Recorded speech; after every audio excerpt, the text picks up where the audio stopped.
নমস্কার, বুলবুলস রান্নাবাটিতে আপনাদের সবাইকে সাদর আমন্ত্রণ।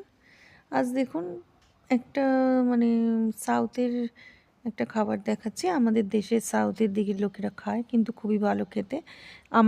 আমরাও এই ধরনেরই খেয়ে থাকি, কিন্তু স্রেফ আমরা ফোড়নটা আলাদা দিই, ওরা ফোড়নটা আলাদা দেয়। এর জন্যে টেস্টটা পুরো সম্পূর্ণ ভিন্ন হয়ে যায়। আমি প্রথমে এক বাটি ডাল নিয়ে নিয়েছি। ডালটাকে স্লাইট একটু ভেজে নেব, হ্যাঁ, একদম হালকা, একদম লাল লাল করে ভাজবেন না, কেননা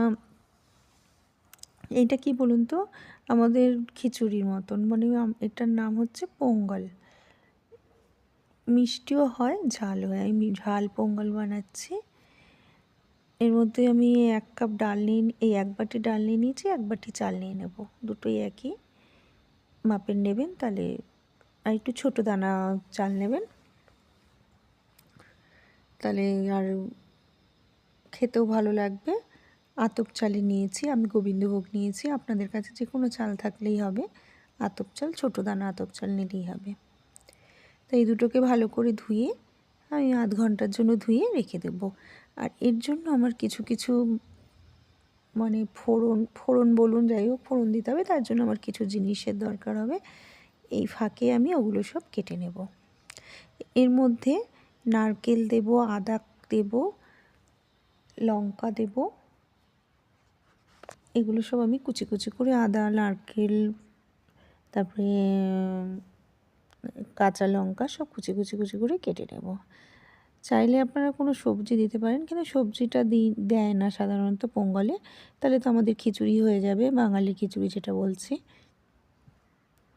তো সেরকম টাইপের খেতে হয়ে যাবে, কিন্তু এর ভেতরে দেয় না। আর এই পোঙ্গলটা খুব একটা স্টিকি একটা হয়, একদম আমাদের খিচুড়ির মতন ওরকম পাতলা হয় না। তাই জন্য এটা একটু অন্যরকম, কিন্তু খেতে খুবই ভালো। আমি করে দেখেছি, আমি নিজে খেয়েছি, বিশ্বাস করুন আমার কথা, খুব ভালো খেতে হয়।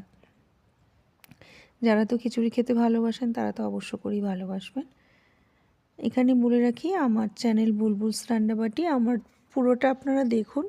যদি ভালো লাগে তাহলেই সাবস্ক্রাইব করে দেবেন, আর একটা করে কমেন্ট করে দেবেন। যদি বানান তাহলে মেসেজে একটা মেসেজ করে দেবেন। ইতিমধ্যে আমি একটা কুকার নিয়ে নিয়েছি। কুকারের মধ্যে আমার চাল ডালটা যেটা ভিজিয়ে রেখেছিলাম ওটা একটু সিটি মেরে নেব। একদম অনেক জল দেবেন না, জাস্ট ওটা নরম হওয়ার জন্য। আমি বললাম একটা স্টিকি ভাব হয়, ওই জন্য একটু নিয়ে নিলাম। যেমন ভাতে যেমন নিই, এক বাটি জল, চাল নিলে 2 বাটি জল, ওই ধরনেরই নেবেন।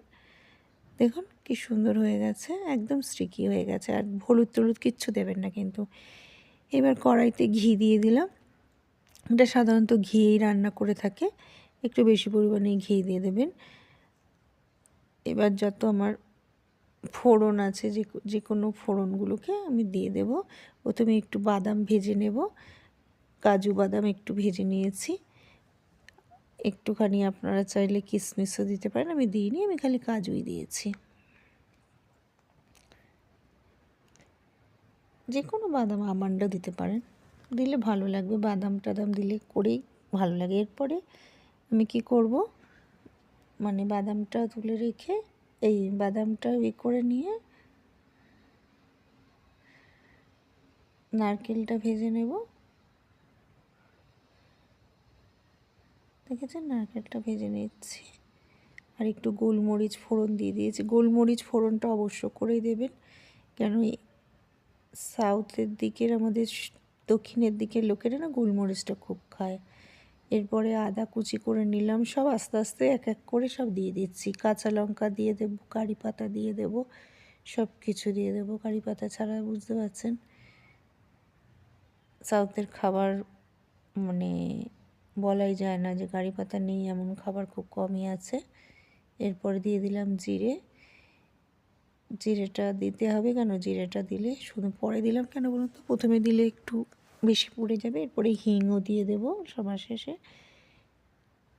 হয়ে গেল হিং। তাহলে কী দিয়ে দিলাম, প্রথমে বাদাম ভেজে, নারকেল ভেজে, কারি পাতা, জিরে, গোলমরিচ সব দিয়ে দিয়েছি, হ্যাঁ, হিং লাস্টে। এবার যেটা আমার আছে খিচুড়ির মতন, যেটা চাল ডালটা সেদ্ধ করে রেখেছিলাম, নুন টুন দিয়ে এটার মধ্যে ভালো করে নেড়ে নেব। চাইলে একটু মিষ্টি দিতে পারেন, আমি দিইনি মিষ্টি। ব্যাস হয়ে গেল। আর খেতে সত্যি একটা অন্যরকম অনবদ্য একটা টেস্ট এসেছিলো। আমি জানতাম না যে এত সুন্দর খেতে হয় পোঙ্গল। আগে ভাবতাম মিষ্টি পোঙ্গল খাবো না বাবা, আমার ভালো লাগে না, কিন্তু এই পোঙ্গল, এই ঝাল পোঙ্গলটাও খুব খেতে ভালো লাগে। দেখুন, দেখে আপনাদের কি মনে হচ্ছে খারাপ? খারাপ না, একবার খেয়ে দেখবেন, আর দারুণ খেতে লাগে। এরপর একটু ঘি নিয়ে নেবেন, ঘি ছড়িয়ে চাটনি করে এরা একটা, যদিও আমি চাটনিটা করিনি। এরা ওই নারকেল টারকেলের চাটনি করে, চাটনি দিয়ে খায়, কিন্তু আমি করিনি। ঘি ছড়িয়ে নিলাম। চলুন গরম গরম খেয়ে নেওয়া যাক। সুন্দর গন্ধ বেরিয়েছে। আর তাহলে আমার চ্যানেল বুলবুস রান্নাবাড়িটাকে প্লিজ একবার সাবস্ক্রাইব করে দেবেন, আর ফেসবুক পেজ থেকে দেখে থাকলে ফলো করে দেবেন। আর নতুন নতুন রান্না শেখার জন্য আমার সাথে থাকুন। তাহলে আজ আমি যাচ্ছি, আবার আসবো। টাটা।